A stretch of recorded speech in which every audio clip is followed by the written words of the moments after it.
Cancer update. So I went into the doctor's yesterday. Chemotherapy is a go for tomorrow. Yay! I'm starting to get to that kind of feeling like I need a pep talk. Uh, like I have to give myself a pep talk, like that I've got this, I'm gonna get through it. But the good news is she said, because I told her, like, I'm like, yeah, the last one was worse than the first two. And she's like, yeah, tomorrow will be your worst chemo treatment. Because then in February, I move on to Taxol. Right now I'm on, it's called AC, and I don't remember what that stands for, but they nicknamed it the Little Red Devil. Because the one chemo that they give me is red, the other one's just clear. And the red one, they push it through, like, they have these big red tubes and they just push it through. So tomorrow's my last one of that. That's going to be the worst. Last chemo round, it was like I wasn't too nausea. That's like, now that they got me on the right medicine. So if you're going through this and you're nauseous, call the number, because they will prescribe you something else. Like, that made a big difference. And then they gave me Pepsid, so that made a big difference, because, like, heartburn city. That is, like, the biggest thing for me is heartburn. And I know you don't usually talk about this, and I won't go into the end, but constipation, like, ow, that's like the worst. So those are the biggest side effects. It's the heartburn, the constipation. The nausea is manageable because I take the medicine. She did up the other medicine for the constipation.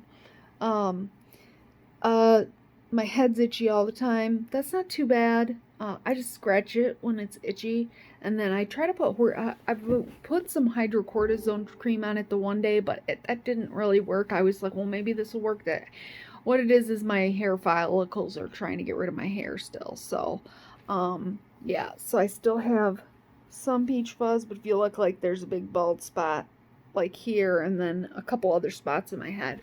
So it's not, and I feel like I can really see my gray hairs now that it's like this. Like, oh my gosh. Like, well, I think because all the black hairs are falling out first, the gray hairs are like, I'm gonna hang out. That's my story, and I'm sticking to it. A Scout's honor. Maybe I'll start dyeing my hair when it comes back. Probably not. I don't know.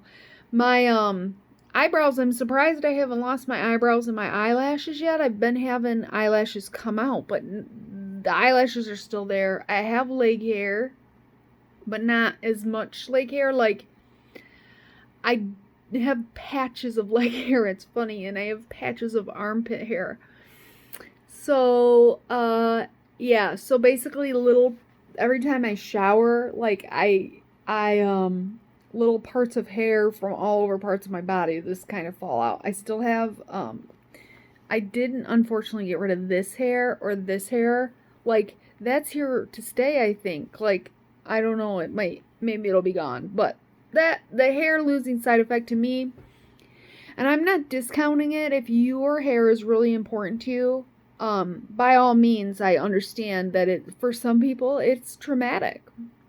I guess I like my hair. Don't get me wrong. I love my hair. I love that it's shoulder length, but I also don't feel like I look too bad without hair. So it's not that big of a deal for me. And I also think I took time beforehand to get in the mindset that my hair was coming out. And I think that made a big difference. Like, I took time to mourn it before it started to fall out, and really kind of get used to the fact that I wasn't going to have hair.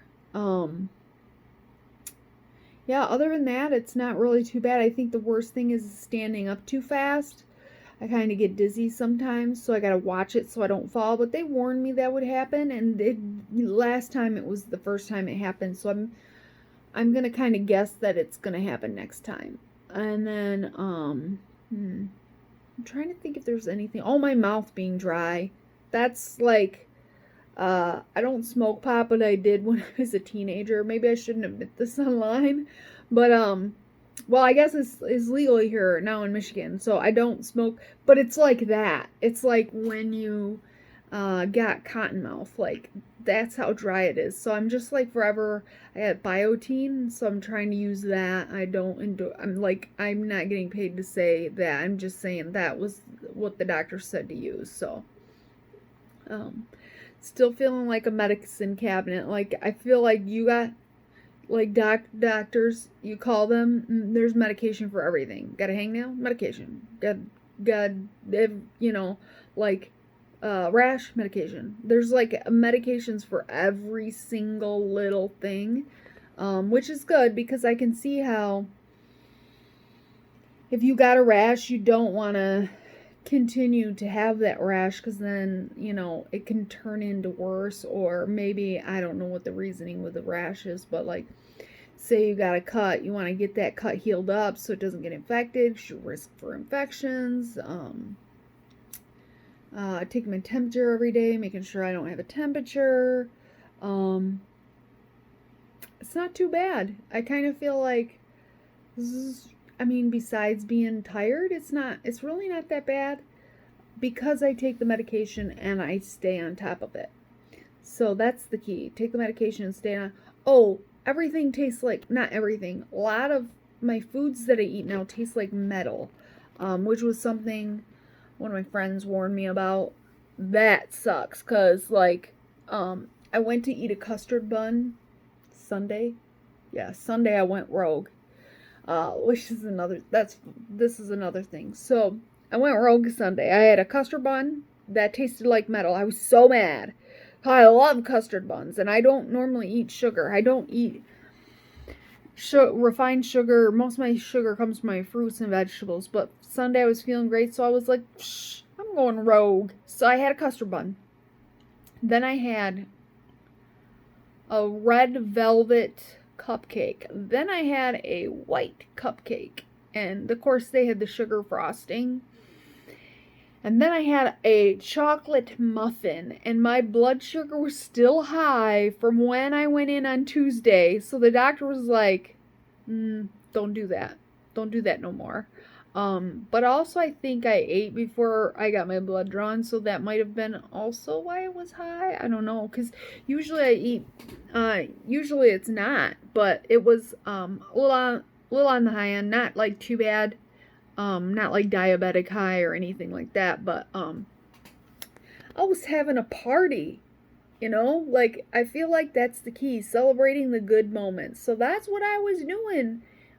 Probably shouldn't have done it with food, but it's a pandemic. We can't go anywhere. Normally I would have done it with a nice, go to the gym, lay on massage tables, go to the massage chair, Planet Fitness. I'm not going to Planet Fitness right now because the pandemic. I don't want to go out amongst the people and get COVID because that would be bad. I